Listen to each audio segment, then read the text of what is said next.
ونستعينه ونستغفره ونؤمن به ونتوكل عليه ونعوذ بالله من شرور।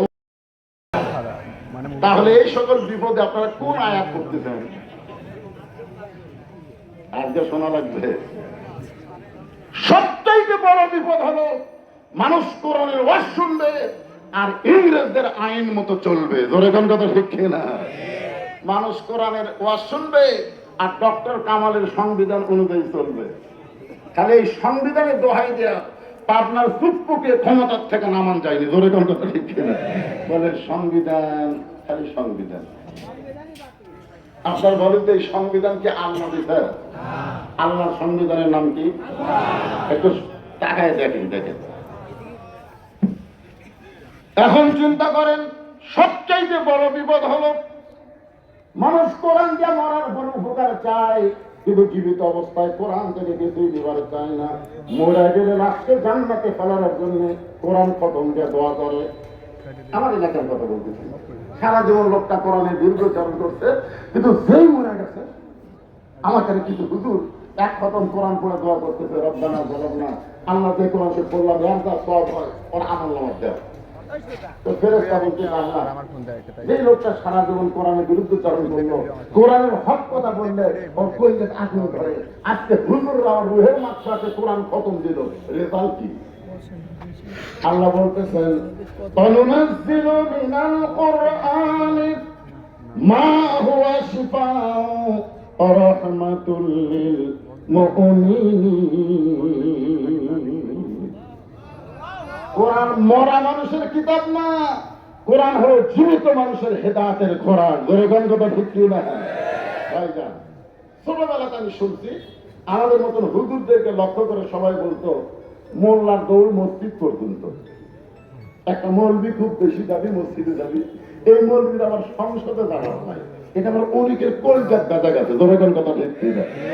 আপনার বলেন তো, হযরত ওমর যখন মদিনার খলিফা ছিলেন, এই বাংলাদেশের মতন ৯৬টা দেশের খলিফা। বাংলাদেশ যে বড়, এরকম বাংলাদেশের মতন কয়টা বাংলাদেশ? ৯৬টা বাংলাদেশের খলিফা হযরত ওমর। মাথায় টুপি ছিল, মুখে দাড়ি ছিল, পরনে জুব্বা ছিল। এখন বলেন, টুপি দাড়ি জুব্বা এগুলো কি রাষ্ট্র ক্ষমতা চালানোর পথে অন্তরায়? অন্তরায়? সবাই যে কয় মোল্লা তো মসজিদ পর্যন্ত, হুজুর মসজিদে যান। আপনার ভালো মানুষ খারাপ জায়গায় যাবেন কেন? মসজিদে যান। ওরা বুঝাচ্ছে মসজিদ ভালো, মসজিদে যান। হুজুর আপনি ইউনানে যাবেন কেন? আপনি উপজেলায় যাবেন কেন? আপনি সংসদে যাবেন কেন? আপনি ভালো মানুষ, খারাপ জায়গায় যাবেন কেন? আপনারা বলেন তো, সংসদ কি খারাপ? মমতাদের মতন পাবলিক ঢুকালে খারাপ হবে, ফেরদৌসের মতন মাইকেল ঢুকালে। ইন্না লিল্লাহি।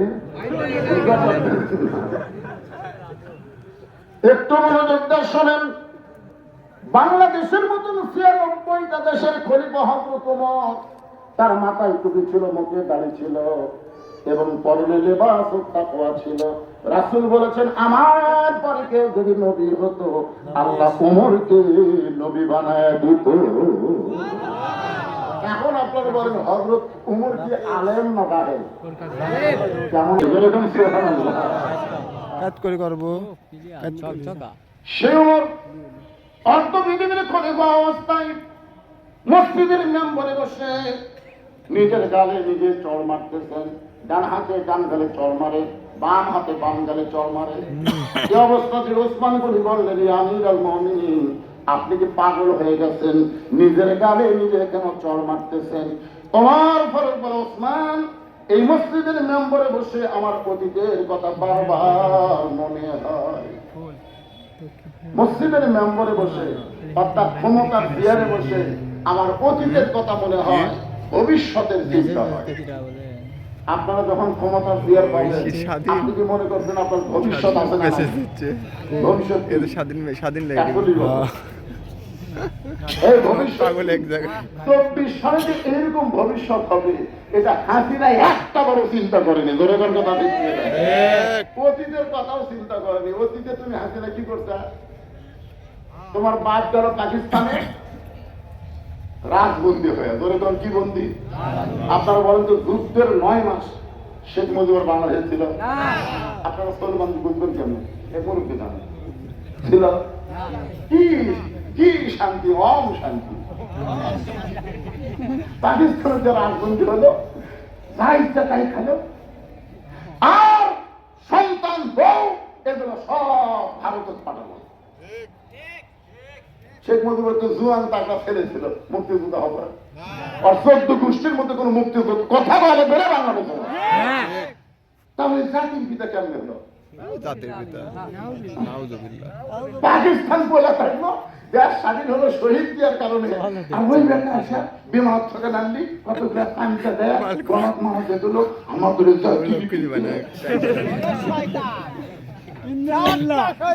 আজকে আল্লাহর কোরআনের সাথে আমরা একমত। কোরআনে আল্লাহ একজনের জাতির পিতার নাম পায় আর আগে গলাত মালা দেয়, এটা কি রহমত না বিপদ? একটু মনোযোগ দিয়ে শুনবেন। মিল্লাতান আবিকুম ইব্রাহিম ওয়া সাম্মাকুমুল মুসলিমিন। আমরা 6 আগস্টে বুঝতে পারছি যে আমরা সকলেই ইব্রাহিম আলাইহিস সালামের সন্তান, এটা বুঝতে পারছি। কারণ যে হারে মূর্তি ভাঙা শুরু হচ্ছিল ধরে ধরে আমাদের প্রোগ্রাম 7 মাথা 3 মাথা 4 মাথা 5 মাথা প্রত্যেক মাথার থেকে একটা এই ভিডিওটা 12,000 টাকার জন্য শ্রীলঙ্কার মা তার সন্তানকে বিক্রি করেছে, আর ওই হাসিনা তার বাপের মূর্তি বানাতে বাংলাদেশের রক্ত ধরা 400 কোটি টাকা খরচ করছে। কয় ঘন্টা লাগছে? যেগুলো হাতটা ভাঙছে না, দড়িটা গলা দিয়ে ভাঙে না, সেটা আবার ট্রেন দিয়ে বুলডোজারটা ভাঙ্গা লাগছে। জনগণ বুঝবার পারছে আসল জাতির পিতাকে, বুঝবার পারছে যে মূর্তি তারা ভাঙ্গে যে সন্তান তারা জাতির পিতা আর কাউকে মানতে পারে না। একজনই তিনি হলেন ইব্রাহিম। ধরে বলেন কথা ঠিক না? একটু মনোযোগ দিয়ে শুনবেন। ওসমান গনি বলতেছেন আমিরুল মুমিনিন, আপনার ভবিষ্যতের খবর আমি জানি, তবে আপনার অতীতের জানি না। ওমর ফারুক বলে ওসমান, আমার ভবিষ্যতের খবর আপনি কেমন জানেন?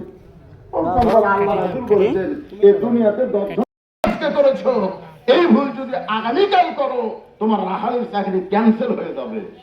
আমি সঙ্গে সঙ্গে খালার পা ধরে বলতাম, খালা আমার রাখালির চাকরি যদি ক্যান্সেল করে দেন আমি থাকবো কোথায়, খাবো কি? যে আমার একদিন রাখালির চাকরি রক্ষা করার জন্য খালার পা ধরে কেঁদেছে, আজকে সেই উমরকে আল্লাহ পৃথিবীর খলিফা বানাইছে। এটা উমরের যোগ্যতা নয়, এটা কেবলমাত্র আল্লাহর কোরআনের ওসিলায়। এখন আপনারা বলেন এই কোরআনের পাওয়ার কম না বেশি? আমাদের বাংলাদেশে খালি কম, একদম বাকদম ঘোড়ারম সাথে, তার জন্য 3 তলা বিল্ডিং হয়, আর এই কোরআনের মাদ্রাসার জন্য দেও ভাই বক্তার কান্দ সোতারা লড়ে না।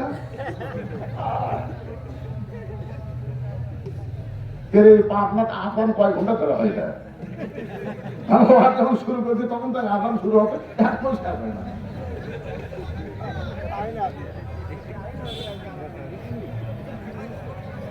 বিরক্ত হচ্ছে? আজকের বিষয় কি? ইযা আসাবাতুহুম মুসিবাতুন ক্বালু ইন্না লিল্লাহি ওয়া ইন্না ইলাইহি রাজিউন।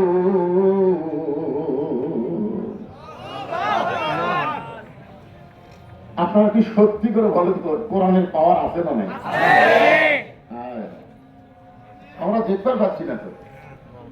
বর্তমান বাংলাদেশে আমরা কোরআনের পাওয়ার দেখতেছি না, বরং যারাই কোরআনের দল করে তাদেরকে নানা রকম নির্যাতন করার কারণে মানুষ মনে করে কোরআনের কোনো শক্তি নেই। সত্যি আছে?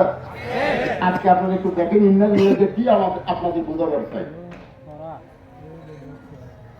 হযরত ওমর বলতেছেন আজকে আমার কমিটির খলিফা বানাইছে, এটা উমরের যোগ্যতাই নয়, এটা কেবলমাত্র আল্লাহর কোরআনের ওসিলায়। এই কোরআনটা দেখতে কেমন? আজকে আপনারা দেখেন কোরআনটা দেখতে কেমন? আচ্ছা, দেখতে যদি সুন্দর হয় তাহলে ধরলে কি হয়? আসেন, আসেন। না, ধরবে না। কারণ হুজুর ধরবার গেলে শর্ত আছে। হুজুর ধরবার গেলে কি শর্ত বাবা? আল্লাহ বলেছে লা ইয়ামুসুহু ইল্লাল মুতাহহারুন। ততক্ষণ পর্যন্ত কোরআন স্পর্শ করতে পারবা না যতক্ষণ তুমি পবিত্র না হবা। তাহলে কোরআন স্পর্শ করতে যদি পবিত্র হতে হয়, সেই কোরআনের আইন যখন বাংলাদেশে চালু হবে, এই বাংলাদেশের রূপটা কেমন হবে বাংলার মুসলমান হিসাবে দেখার দরকার আছে না নাই? যতক্ষণ না দেখবেন ততক্ষণ ইন্নালিল্লাহ ইন্নালিল্লাহ। আপনারা যে আলহামদুলিল্লাহ দেখবার চান? অবশ্যই। আল্লাহর কোরআনটা দেখতে যেমন হযরত ওমর নিজের চোখে কোরআনের পাওয়ার দেখার জন্য ছদ্মবেশে মদিনার অলি গলি ঘুরতেছে শুধুমাত্র আল্লাহর কোরআনকে দেখার জন্য। হযরত ওমর দেখতে পাই দুই পাহাড়ের মাঝখানে একটা বিস্তীর্ণ মরুভূমি। ওই মরুভূমির মধ্যে একজন রাখাল উঠার দুম্বা চড়াই। হযরত ওমর আল্লাহর কোরআনের পাওয়ার দেখার জন্য রাখালকে সালাম দিলেন, আসসালামু আলাইকুম রাখাল ভাই, আমার পেটে ক্ষুধা লাগছে, আমি উটের এক পেয়ালা দুধ চাই। রাখাল মুচকি মুচকি হাসে। ওমর ফারুক বলে, রাখাল আমি তোমাকে সালাম দিলাম, উটের দুধ চাইলাম, তুমি হাসো কেন? রাখাল বলতেছে, তোমার সালামের উত্তর আমি দেব না, উটের দুধও তুমি পাবো না। ওমর ফারুক বলেন, আমার অপরাধ কি? বলে, তোমার অপরাধ হলো আগে তোমার পরিচয় দাও। যারা আল্লাহর দল করে তারা কারোর সাথে সাক্ষাৎ হলেই কিন্তু পরিচয় দেয়, যখন দেয় খেতে হয় না, আমি সাক্ষী, আমি সদস্য, আমি কর্মী, আমি রকম, এভাবে কিন্তু পরিচয় দেয়, দেয় কি দেয় না? যে দায়িত্বের মধ্যে থাকে সে দায়িত্বেরও পরিচয় দেয়। তো এখন তুমি আমার কাছে সালাম দিলে, উটের দুধ চাইলে, আগে তোমার পরিচয় দাও। ওমর ফারুক চিন্তায় পড়ে গেলেন, আমি যে অর্ধ পৃথিবীর খলিফা, এইটা যদি আমি পরিচয় দেই তাহলে আল্লাহর কোরআনকে কেমনে দেখবো? আমার নাম যে ওমর, এইটা যদি আমি পরিচয় দেই তাহলে আল্লাহর কোরআন কেমনে দেখবো? ওমর যখন নানা রকম চিন্তার মধ্যে সামিল হয়ে গেছে, এমন সময় কোরআন বলতে, তোমার রাখাল যখন তোমার পরিচয় চাইছে, তুমি আসল পরিচয় দাও। তোমার আসল পরিচয় হলো তোমার জাতির পিতা ইব্রাহিম, আর তিনি তোমার নাম রেখেছে মুসলমান। এখানে আমরা যারা বসে আছি ভাই, কোন বক্তা পরিচয় আমাদের মৃত্যু হবে না, ডিসিএসপি পরিচয় আমাদের মৃত্যু হবে না। আল্লাহ বলেছেন, লা তামুতুন্না ইল্লা ওয়া আনতুম মুসলিমুন। যতক্ষণ তুমি মুসলমান না হতে পারবা ততক্ষণ মৃত্যুবরণ করো না। মৃত্যুবরণ করতে হবে মুসলমান হিসাবে। ধরে গান কথা ঠিক কি না? তাহলে আমাদের পরিচয় কি? আমরা মুসলমান। জোরে বলা লাগবে, আমাদের পরিচয় কি? আরো জোরে। ওমর ফারুক বলে, রাখাল আমার পরিচয় যখন জানতে চাও, আমি একজন মুসলমান। রাখাল মুসকি মুসকি হাসার বলে, আসল না নকল? ওমর ফারুক বলে, রাখাল মুসলমান তো আর মুসলমান, এর মধ্যে আসল নকল কি? রাখাল বলতেছে, আসল মুসলমান যারা হবে তারা চাওয়ার ব্যাপারে সতর্ক থাকবে। আসল মুসলমান দরকার হলে ফাঁসির মঞ্চে যাবে, কিন্তু রাষ্ট্রপতির কাছে বাঁচার দরখাস্ত লিখবে না। আপনাকে পাবনা জেলা এতই ভাগ্যবান ভাই, গোটা বাংলাদেশের মানুষ চিনে এমপি সোহানের নাম শুনে। ধরে গান কথা ঠিক করে, গোটা বাংলাদেশের প্রত্যেকটা ইসলামী আন্দোলনের কলিকার মধ্যে ঢুকে গেছে মতিউর রহমান নিজামীর নাম। জোরে গান কথা ঠিক করে। আপনারা জানেন এই যে মীর কাসেম আলী, ওনার ফাঁসি হবে 11:30টায়। যে বলতে, স্যার আপনার ফাঁসি তো 11:30টায় হবে। তুমি ঘড়ি দেখে বলতেছে, এখনো তো 2 ঘন্টা সময় আসতে পারে। আমি তাহলে একটা ঘুম দেই, 8 ঘন্টা যখন থাকবে তখন আমার ডাক দিও। লোকটা কাছে পাগল নাকি রে? 2 ঘন্টা আমার ফাঁসি হবি, তার মধ্যেই ঘুম পাবি? বলছে, ভাই ঘুম যদি খুব বেশি ধরে তুমি আমার ডাক দিও 8 ঘন্টা আগে থেকে, কিছু কাজ আমার বাকি আছে। লোকটা বিশ্বাসই করেনি। এরপর ঘড়ি ধরে যখন 8 ঘন্টা বাকি আছে তখন ওনার কাছে যায়, দেখে রাত দেখে ঘুম পাচ্ছি। লোকটা বসে চিন্তা করে, আর 8 ঘন্টা পরে ফাঁসি হবি, তুই ঘুম পাচ্ছিতে। ঘুম থেকে চেতন করার পরে বলতে, স্যার আর 8 ঘন্টা সময় পর আপনার ফাঁসি হবে, আপনি কেমনে ঘুমাইলেন? বলতে, তুমি বলতো তোমার ফাঁসি হবে, কিন্তু আমি জানি আমার মৃত্যু হবে না। তুমি বলতো তোমার ফাঁসি হবে, কিন্তু আমি জানি আমার মৃত্যু হবে না। লোকটা বলে আপনি কেমনে জানলেন আপনার মৃত্যু হবে না? সঙ্গে সঙ্গে মীর কাসেম আলী বলতেছেন, ওয়ালা তাকুলু লিমান ইউকতালু ফি সাবিলিল্লাহি আমওয়াতুন বাল আহয়াউ ওয়ালাকিন লা তাশউরুন। আমি মীর কাসেম আলীর ইবনে সিনা হাসপাতালে গিয়ে দেখলাম, মীর কাসেম আলী যুদ্ধে কবর দিয়া ইসলামের ধ্যান চালু করছেন। জোরে কোন কথা ঠিক কিনা? সারা ভারত দেখতেছে, সুদখোর ঘুষখোররা দেখতেছে, এই বেটারে তো ফাঁকি দেওয়া কি যে হারে বেকারদের খেয়ে চাকরির মতো ঢুকাচ্ছেন। ভাই রাজা খারা লাগে না রে, সবচাইতে ইন্দ্রানিল্লাহ কেন ওরা তাফসীর শুনতেছি, একটু মনোযোগ দিয়ে শুনবেন। সবচাইতে বড় বিপদ কি আর কোন বিপদে আমাদের ইন্দ্রানিল্লাহ পড়া লাগবে? কোরআনের আহাল হিসাবে আমাদের জানার দরকার আছে না নাই? ফাঁসি হবে, রাষ্ট্রপতির কাছে দরখাস্ত লাগবে, রাষ্ট্রপতি যদি দয়া করে তাহলে আপনার ফাঁসি মৌকুফ হতে পারে। মতি নিজেকে মুক্তি মুক্তি হাসে হাসে বলে তোমার কথা শুনে হাসি লাগতেছে। আমি বাংলাদেশ হওয়ার পরে 3টা রাষ্ট্রপতিকে ক্ষমতা থাকা অবস্থায় মরা দেখছি। একটা হলো বঙ্গবন্ধু শেখ মুজিবুর রহমান, একটা জিয়াউর রহমান, একটা জিল্লুর রহমান। তো ক্ষমতা থাকতে তারা নিজেরাই মরে যায়, তাদের কাছে কোনো ইমানদার বাঁচার দরখাস্ত লিখবে না। গরগন কথা বুঝতে হবে, দরখাস্ত লিখতে হবে কার কাছে? যিনি কোনোদিন মরবে না। তিনি কে? আল্লাহ। আরো জোরে আল্লাহ। দরকারে ফাঁসির মঞ্চে যাবে, তারপরে রাষ্ট্রপতির কাছে বাঁচার দরখাস্ত লিখবে না। রাখাল বলে পথিক, সত্যি যদি তুমি মুসলমান হও তাহলে তুমি দুধ চাইছো তার কাছে। সঙ্গে সঙ্গে আমার ফারুকের চোখে পানি আইছে, আল্লাহ তোমার কোরআন যখন দুনিয়াতে চালু থাকবে, ওমর যদি ভুল করে রাখাল পর্যন্ত ভুলটা ধরবার পারো। খালি যুগটা লম্বা, যারা নামাজ পড়তেছে তাকে যুগটা খাটো, ওমর ফারুকের যুগটা একটু লম্বা। মাঝখান থেকে একজন দাঁড়িয়ে বলতেছে আমিরাল মুমিনিন খুতবা বন্ধ করেন, ওয়াজ বন্ধ করেন। অর্থবিধির খলিফাকে একটা মুসল্লি বলতেছে ওয়াজ বন্ধ করেন। খুতবা কেন বন্ধ করবো? আমার দোষ কি? দোষ হলো আমাকে খাটো পাঞ্জাবি দিয়ে আপনি লম্বা খুতবা করতেন। আমাদেরকে খাটো দিয়ে আপনি লম্বা খুতবা কোথায় পালেন? আগে জুব্বার ওয়াজ করেন, তারপর খুতবা শুনেন। ওমর ফারুক চিন্তা করে, র্যাব করিলে র্যাব, কোবরা, পুলিশ আমার ভাষণ বন্ধ করতে আপনি কাছে পিন্স আসছিল,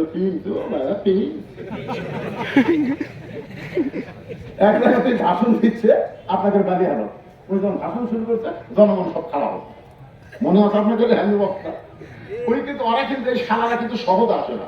যখন দেখবেন বক্তাকে মাহফিল করতে করতে খুব করে আসে, কারণ ভোটবিহীন এমপি তার ভাষণ শুনবার কেউ আসবি? বক্তা কাজে লাগায়, বক্তা ওর শাখাতে এই সুযোগে মার যাচ্ছে। সব লোক খারাপ হয়েছে। আমরা হুজুরের ওয়াজ শুনবো না, তোর পেশার শুনবো না। প্রথম যে ব্যক্তি খারাপ হয়েছিল সাথে সাথে সাইজ করছে, কারণ জানি না তোর পুলিশ আছে, র্যাব আছে, কোমরের আছে। ওমর ফারুক বাংলাদেশের কোন আইনের দিকে না তাকায় ইন্নাল্লাহা ইয়ামুরুকুম আন তুআদ্দুল আমানাতি ইলা আহলিহা ওয়া ইযা হাকামতুম বাইনান নাস আন তাহকুমু বিল আদল। আল্লাহু আকবার। ওমর ফারুক বললেন ভাইজান আমার দোষ এটাই। বলে হ্যাঁ এটাই দোষ। আপনি লম্বা যুদ্ধের কাহিনী বলে তারপর আপনি খুঁজতে দেন। এমন সময় আব্দুল্লাহ ইবনে ওমর বাবার পাশে দাঁড়ায় বলতেছে, নবীর সাহাবীরা তোমরা খাটো পাঞ্জাবি হলেও তো নতুন কাপড় পরে নামাজ পড়তে আইছ, কিন্তু আমার পরনে তো নতুন কোনো কাপড় নাই। ওসমান গনি বলে আব্দুল্লাহ আজকে জুমার দিনে সবাই নতুন কাপড় পরেছে, তুমি পুরাতন কাপড় কেন পরেছো? আব্দুল্লাহ বলতেছে আমি যদি নতুন কাপড় পরতাম তাহলে আমার বাবার জুব্বা লম্বা হতো না। দুনিয়ার সবাই যখন ঘুমায় আমার বাবা চুপি চুপি দরজা একেবারে আব্দুল্লাহ রে একটু দরজা খোল। আমি দরজা খুলে দেখি বাবা একটা পাঞ্জাবি নিয়ে দাঁড়ায়, আমি বললাম বাবা বাইতুল মাল থেকে একটা পাঞ্জাবি আমার দিচ্ছে, আপনি গভীর রাত থেকে আর একটা দিবার আইছেন। ওমর ফারুক বলে আব্দুল্লাহ এইটা আমার আগে পড়েছে বাবান, এত খাটো পাঞ্জাবি গায়ে আমি কেমনি খুতবা দিব? রে আব্দুল্লাহ তোর পাঞ্জাবিটা আমাকে একটু দান করে দে। আব্দুল্লাহ বলে আমার পাঞ্জাবি আমার বাপকে দান করার কারণে বাবার পাঞ্জাবি আমার পাঞ্জাবি একসঙ্গে সিলাই করে বাবা লম্বা খুতবা করে খুতবা দেয়। এখন বলো খুতবা শোনা যায় কিনা যায়? সমস্ত সাহাবীরা চিল্লায় বলে আল্লাহ তোমার কোরআন দিয়ে যখন রাষ্ট্র চলবে এমন ভালো মানুষকে মুসলমান নেতা হিসাবে দেখতে পাবে। আল্লাহ তো কি দিবার জন্য ব্যস্ত।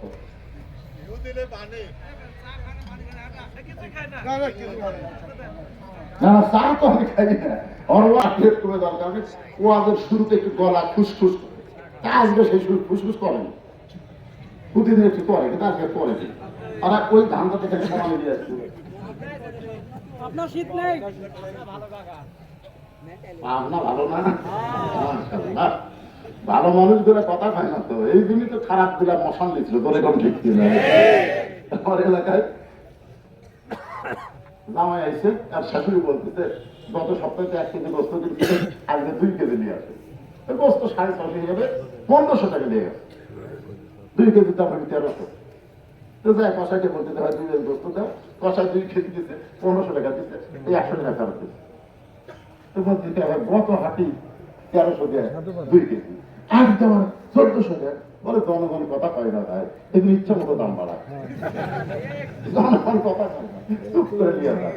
তার 2 কেজি লাগবে, দাম বেশি করে 1 কেজি কিনে কথা কয় না। ওই চিন্তা করছে তাহলে কথা তো বলা লাগবে।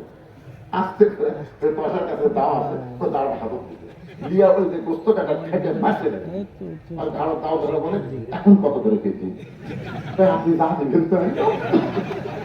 তার মানে হাসিনাকে আমরা কথা বলিনি বলে ইচ্ছা মতো কাম করতে ঘাড়ের উপরে একবার ধরলি আপনার কথা বললি খোদাইপুর 10:30 বন্ধু বুঝে বাড়িতে পাঠালো, একটা লোক কথা বলল। একটু কথা বলার দরকার আছে না? না কথা জানার পরও যারা কথা বলে না ইমানের জন্য সবচাইতে বড় বিপদ। তখন বেশি বেশি ইন্না লিল্লাহ পড়া লাগবে, ধরে কারো কথা ঠিক কিনা? আসাবাতুহুম মুসিবাতুন ক্বালু ইন্না লিল্লাহি ওয়া ইন্না ইলাইহি রাজিউন।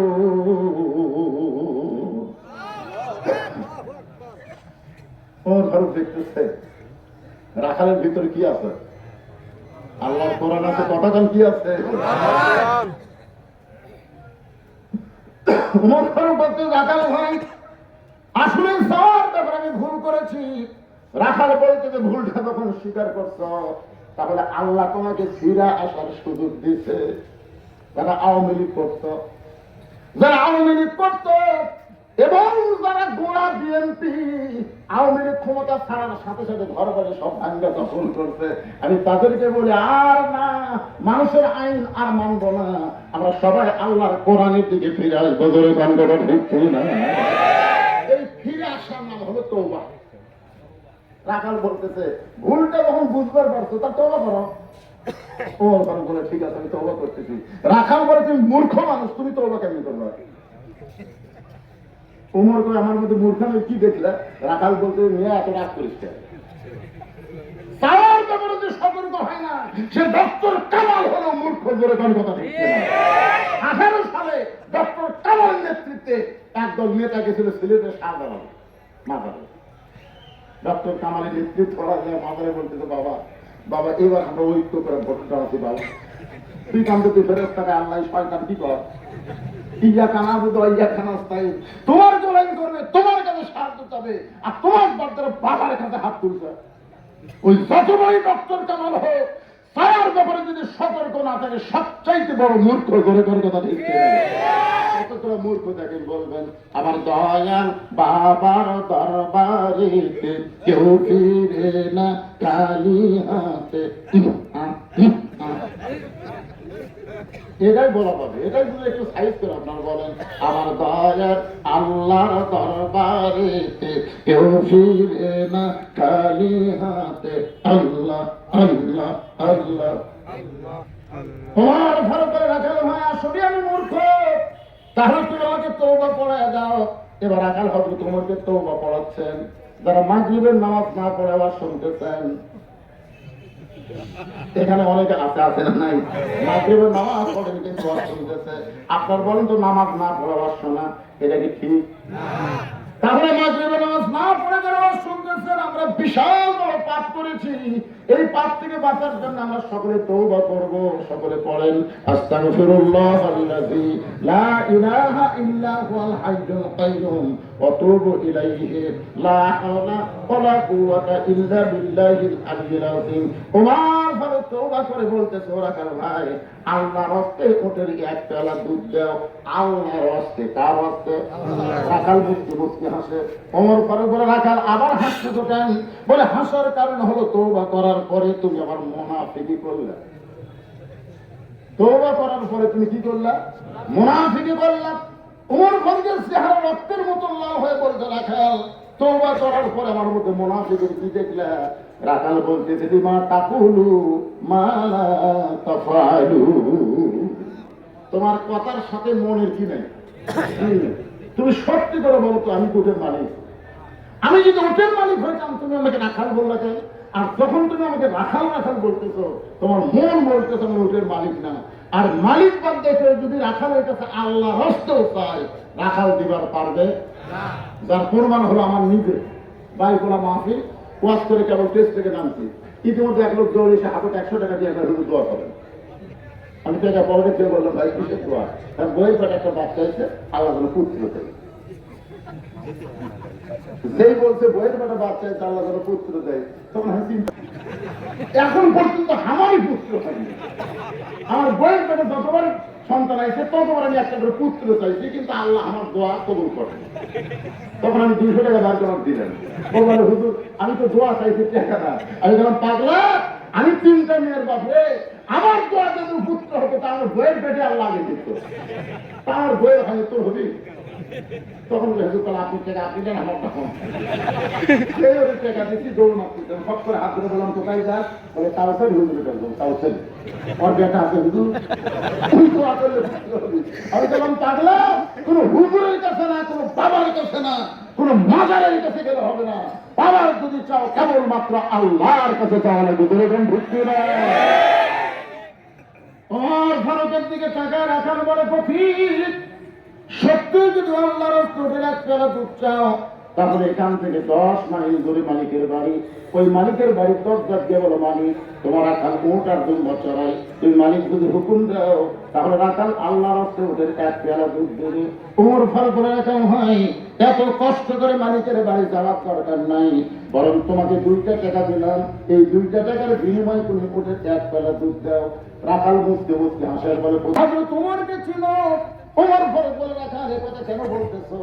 রাখাল বলে, পথিক রে, তুমি আমার 2 টাকা ঘুষ দিবা, আর মালিক বাদ দিয়ে তোমাকে আমি উঠে এক পেয়ালা দুধ দিব। তাহলে ওমরের গুপ্ত বাহিনী যদি দূর থেকে দেখবার পায়, তোমাকেও ধরবে এবং আমাকেও ধরবে। ওমর ফারুক বলে, রাখাল তাহলে পাহাড়ের গুহার মধ্যে যাই, ওই গুহার মধ্যে গোপনে তোমাকে 2 টাকা দেবো, গোপনে উঠে এক পেয়ালা দুধ দিবা। ওমরের গুপ্ত বাহিনীও ধরতে পারবে না, রাখালের মালিকও জানতে পারবে না। সঙ্গে সঙ্গে রাখাল বলে, তুমি ভণ্ড, তুমি ভণ্ড, তুমি ভণ্ড। ওমর ফারুক বলে, রাখাল আমার মধ্যে ভণ্ডামির কি দেখলা?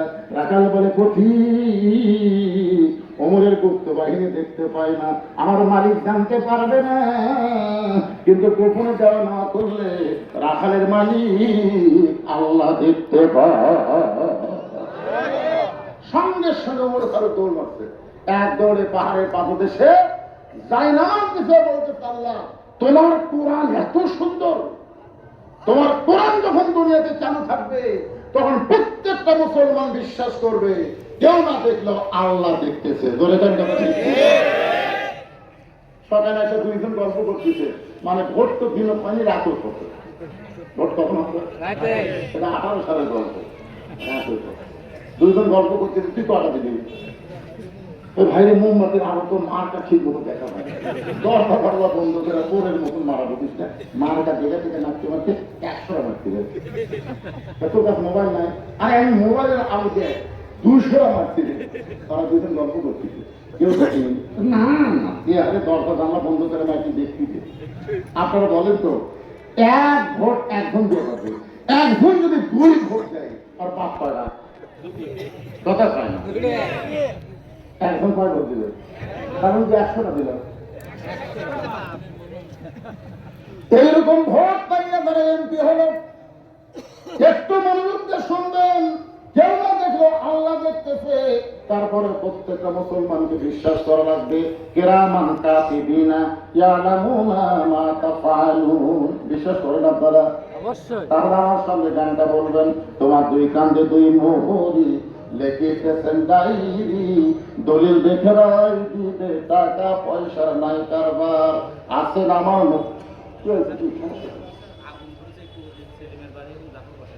এই কথা এখন যদি বলেন মাহফিল ভালো হবে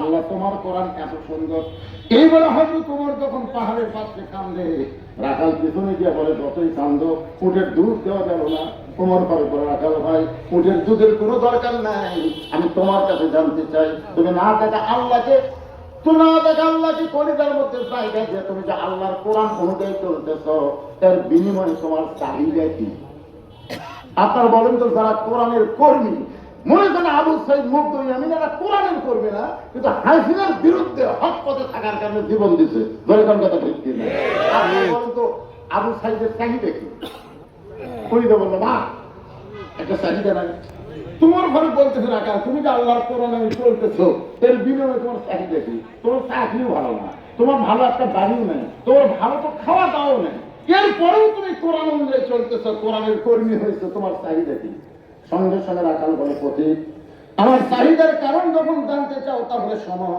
আমার চাহিদা হলো সকলে পড়েন রব্বানা পড়েন রব্বানা আতিনা ফিদ দুনিয়া হাসানাতাও ওয়া ফিল আখিরাতি হাসানা ওয়া কিনা আযাবান নার ওমর ফারুক রাখাল আমি তোমার চাহিদার কথা শুনতে চাইলাম আর তুমি আল্লাহর কোরআন শুনাইলা তার মানে রাখাল বলে তুমি আসলেই মূর্খ এই আয়াতের মাধ্যমে আমি 2টা চাহিদার কথা বলেছি একটা হলো দুনিয়ার সৌন্দর্য আর একটা হলো আখিরাতের সৌন্দর্য দুনিয়ার সৌন্দর্য হলো মহামানব হযরত উমরকে আমি এক নজর দেখতে চাই সুবহানাল্লাহ না কেন মহামানব হযরত উমরকে এক নজর দেখতে চাই এটাই হলো আমার দুনিয়ার চাহিদা কারণ সে উমর আল্লাহর কোরআন দিয়ে রাস্তা চালানোর কারণে আমার মতো রাখাল না দেখে আল্লাহকে কলিজার মধ্যে জায়গা দিবার পারছি সে হযরত উমরকে যদি একটা বার দেখতে পাইতাম আমার দুনিয়ার চাহিদা আল্লাহ পুরো করতো আর আমার 2 নম্বর চাহিদা হলো আমি রাখাল যখন মরে যাব মরার পরে আল্লাহ যেন অধম রাখালকে জান্নাত দেয় সঙ্গে সঙ্গে রাখালে হাত ধরে 3 বার তোমার রাখাল যায় পাগল নাকি আমার ঘামা হাতে ছোঁয়া দিলে ওর ভয় করে রাখাল ভাই তোমার 2 নম্বর চাহিদা আল্লাহ পুরো করছে মরার সঙ্গে সঙ্গে আল্লাহ তোমাকে জান্নাত দিয়ে দিবে আপনারা সুবহানাল্লাহ বলেন কিন্তু রাখাল সুবহানাল্লাহ পায় না ওর উপরে তৈরি রাখাল মরার সঙ্গে সঙ্গে আল্লাহ তোমাকে জান্নাত দিবে সুবহানাল্লাহ পাও রাখাল বলতেছে এই বাকি পেছালার কতদিন পাবে বাকি পেছা মরার পরে জান্নাত দিবে ভালোই তো বলেন কিন্তু হযরত উমরকে এক নজর দেখতে পাবো এই কথা বলতে আপনার কোন ব্যাপার পাবে একটা হলো লগত একটা হলো বাকি বাংলাদেশে আমরা যদি জান্নাত চাই উমরের মতন শাসকের দরকার আছে না নাই আর জান্নাত হলো বাকি আর কোরআনের একজন ভালো শাসক নগদ আরে ঠিক করে হবে না সামনে আসছে শুভ দিন চিন্তা ভাবনা করে দিন ধরে কোন কথা দিন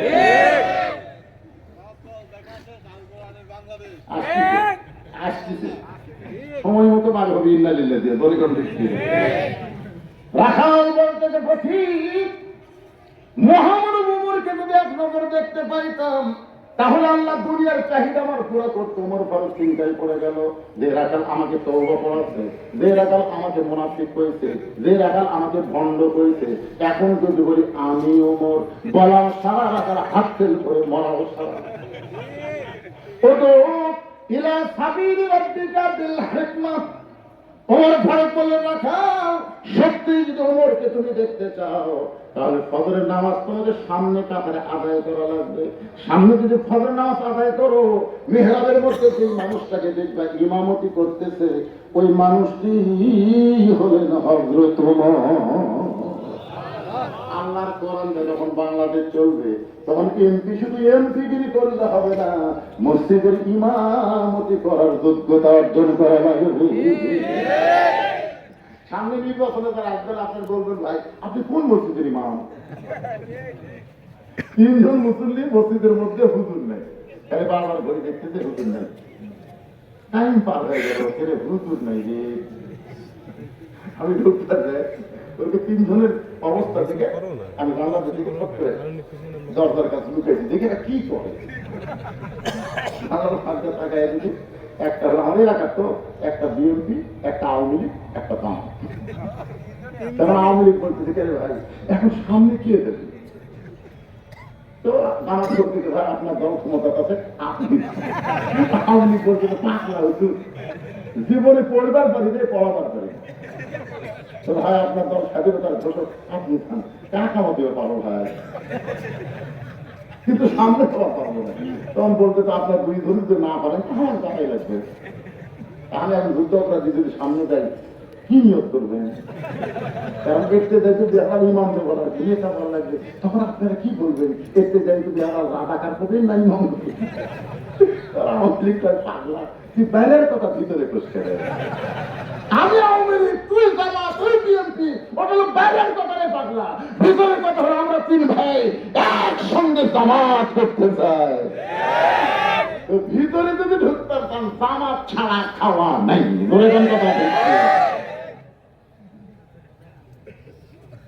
জামাত করা লাগবে না, একসঙ্গে। একটু মনোযোগ দিয়ে শুনবেন। আল্লাহর বান্দারা, হযরত ওমর, ও রাখাল ভাই, সত্যি যদি ওমরকে দেখতে চাও তাহলে মসজিদের সামনে কাতারে ফজরের নামাজ আদায় করো। মেহরাবের দিকে লক্ষ্য করে দেখবা যে মানুষটা ইমামতি করতেছে সেই মানুষটি হলেন হযরত ওমর। রাখাল বলতে চান, বারান্দায় নামাজ পড়ি, আমি মসজিদের মধ্যে ঢোকার সাহস পাই না। ওমর পর বললেন, কেন? বলে মসজিদের মধ্যে দামি দামি সাহাবীর ভিতর আমি একটা সাধারণ রাখাল কেমনে যাই? ওমর পর রাখাল রে, ইন্না আকরামাকুম ইনদাল্লাহি আতকাকুম, সেই ব্যক্তি সবচাইতে দামি হয় যার কলিজার মধ্যে আল্লাহর বেশি ভয়। ভিতরে দাঁড়িয়ে তুমি কম দামি, এটা তো তোমাকে কে বুঝাইছে? ওমরকে যদি দেখতে পাও তার ফজরের নামাজ সামনে কাতারে পড়া লাগবে, এখন কি করো? রাখাল বলতে তার দেশের নামাজ পড়ার বাড়ি যাচ্ছি না। ওমর পর বললেন, কেন? ওই এসা পরে বাড়ি করে ফজর সামনে নামো। ওমর বলতে দেখে, রাখাল ভাই এসা পরে যদি বাড়ি না দাও, তুমি তখন থেকে যদি ফজর ধরবার পাও, আর যদি তোমার চোখে ঘুম ধরে। রাখাল বলতে, ঘুম ধরলে মসজিদের মধ্যে ঘুমায় যাবো। ওমর পরে বলতেছে, রাখাল মসজিদের মধ্যে ঘুমানো একটা দলিল দাও। এতক্ষণ তো কোরআন থেকে 2 ভাইয়ের গল্প হচ্ছে, মসজিদের মধ্যে ঘুমানোর একটা দলিল দাও। তো কি দলিল থাকা লাগবে না? জগন্নাথ পড়া সবাই চলে গেছে, ওরা 3 জন 4 ঘন্টা গল্প করতেছে, 1 ঘন্টা হয় গল্প করে না। তো তুই কাম যদি ফেরস্তা বলতে আল্লাহ ফাইজা কুদিয়াতে সালাত ও শান্তা শুরু করলাম, নামাজ হয়ে গেল, জমিনে বার হওয়া লাগবে, এরা 3 জন 4 ঘন্টা গল্প করতেছে, 1 ঘন্টা হয়ে গেল, এর যে রেজাল্ট কি? আল্লাহ বলতেছে, রেজাল্ট হলো এদের মাথার উপর যে ফ্যান ঘুরেছে, এই 3 জন ওই 1 ঘন্টা ফ্যানের কারেন্টের বিল যতক্ষণ না দিবে ততক্ষণ জান্নাতে যাওয়া পারবে না। কারণ মসজিদের পাশের জায়গা না, ইচ্ছা মতো ফ্যান ঘুরে দেবে। এরকম কথা ঠিক কিনা? লাখ টাকা মসজিদ ঘুম পাচ্ছে কি রে? একটু মনোযোগ দিয়ে শুনে মন ফারাক করে না খাও। আযানের গুরুত্ব নিয়ে 5 ওয়াক্ত নামাজের ভিতরে সবচেয়ে গুরুত্বপূর্ণ আযান হলো ফজরের আযান। ধরে বলেন, কোন আযান? ফজরের রাখাল নামাজ পড়তো বারান্দায়, কিন্তু আজকে নামাজ পড়বে সামনে কাতারে। যেই মাত্র মুয়াজ্জিন আযান দিয়েছে, সঙ্গে সঙ্গে মসজিদকে লক্ষ্য করে দৌড়, ফাসাউ ইলা যিকরিল্লাহ, হাঁটানো দৌড়ানো মাঝখানে বারান্দায় গিয়া বলতেছে, ও বারান্দা, আজকে ওমরকে দেখার জন্য লাগবে, তুই খবরদার মন খারাপ করিস না। এতদিন রাখাল নামাজ পড়ছে বারান্দায়, আজকে পড়বে সামনে কাতারে। এখন মসজিদের মতো ঢুকতে গেলে ইচ্ছা মতো ঢুকলে হবে না, ডান পায়ে ঢোকা লাগবে। বামপন্থী দল যারা করে তারাও যদি নামাজ পড়ে কোন পায়ে? জোরে বলেন কোন পায়ে? আর যখন বের হবে তখন কোন পায়ে? কেন বলেন তো ডান কেন বাম? বুঝতে হবে মসজিদ আল্লাহর আইন হলো ডানপন্থী, আর দুনিয়াতে বাম পা দিলাম, দুনিয়া হলো বামপন্থী। এখন যারা আল্লাহর আইন ডানপন্থীকে না মানবে, আমল নামা হাসরে ডান হাতে পাবে না। টানতে কারা দুনিয়ার বামপন্থী রাজনীতি করবে, আমল নামা বাম হাতে পড়লে কোনোদিন জান্নাতে যাওয়ার পারবে না। ডানপন্থী যাবে জান্নাতে, বামপন্থী যাবে জাহান্নামে। জোরে কোন কথা ঠিক কি না? দোয়া পড়ে রাখা, সামনে যাবার চাই, সামনে কাতারে যাওয়ার জন্য রাখাল যখন পা বাড়ায়, প্রত্যেকটা সাহাবী নড়ে সরে রাখালকে যাওয়ার রাস্তা করে দেয়। রাখাল সামনে যায়, চিন্তা করে এতদিন বারান্দায় থেকে কি ভাবলাম, আজকে ভ্যাসলিন দিয়ে সেই পাও তেল তালা করা দরকার। ধরে ধরে কথা শিখছি না। আমার মায়ের যারা ওয়াজ শুনতেছেন চিন্তা করে, হুজুর আমাদেরকে কোনো ওয়াজ করবেন না, আপনাদের ওয়াজ আসতেছে না। ইযা আসাবাতুহুম মুসিবাতুন ক্বালু, সকলে পড়েন ইন্না লিল্লাহি ওয়া ইন্না ইলাইহি রাজিউন। রাখাল একেবারে সামনে কাতারে গেছে। হযরতের ফরজ আগে 2 রাকাত সুন্নাত আছে না নাই? রাখাল 2 রাকাত সুন্নাত পড়ে চুপটি করে বসে আছে। এমন সময় একজন সাহাবী মসজিদের মধ্যে ঢুকে দেখে জায়গা দখল। যেই সাহাবী মনে মনে ভাবতেছে জায়গা দখল, এই সাহাবীর নাম ওসমান গনি। এরা আমার জায়গা কে বসে আছে? আপনারা বলেন তো, ইমামের জায়গা ছাড়া মসজিদ অন্য কারো জায়গা নির্দিষ্ট আছে? তাহলে ওসমান গনি কেন বলতেছে যে আমার জায়গা কে বসে আছে? এটা আল্লাহ রাসূল বলেছেন, আমি যখন ইমাম হব, আমি বরাবর যিনি পিছনে দাঁড়াবে তার নাম আবু বকর। আবু বকর যখন ইমাম হবে, আবু বকর বরাবর পিছনে দাঁড়াবে ওমর। ওমর যখন ইমাম হবে, ওমর বরাবর পিছনে থাকবে ওসমান। ওসমান যখন ইমাম হবে, ওসমান বরাবর পিছনে থাকবে আলী। আলী যখন ইমাম হবে, আলী বরাবর পিছনে নবী তার নাম কেন? তাহলে বললেন হুজুর, হযরত আলী যখন ইমাম হবে, আলী বরাবর পিছনে কে দাঁড়াবে? রাসূল বললেন মা ইয়ানতিকু আনিল হাওয়া ইন হুয়া ইল্লা ওয়াহুয়ুহা। আমি রাসূল ততক্ষণ বলতে পারি না যতক্ষণ আল্লাহ না বলায়। আলী পর্যন্ত বলার হুকুম পেয়েছি, আলী পর্যন্ত হলো খলিফায়ে রাশিদ। এখন হযরত ওমর যখন ইমামতি করবে, ওমর বরাবর পিছনে তিনি দাঁড়াবে, তার নাম ওসমান। কিন্তু আশা দেখে একজন জায়গায় দখল। আল্লাহ নবী বলেছেন আমার যত সাহাবী দুনিয়াতে সবথেকে নরম কলিজার সাহাবী হলো 2 জন, একটা হলো আবু বকর আর একটা হলো ওসমান। আজ থেকে রাখালের পাশে একটু ফাঁকা জায়গা আছে, ওই ফাঁকা জায়গার মধ্যে 2 রাকাত সুন্নাত পড়ে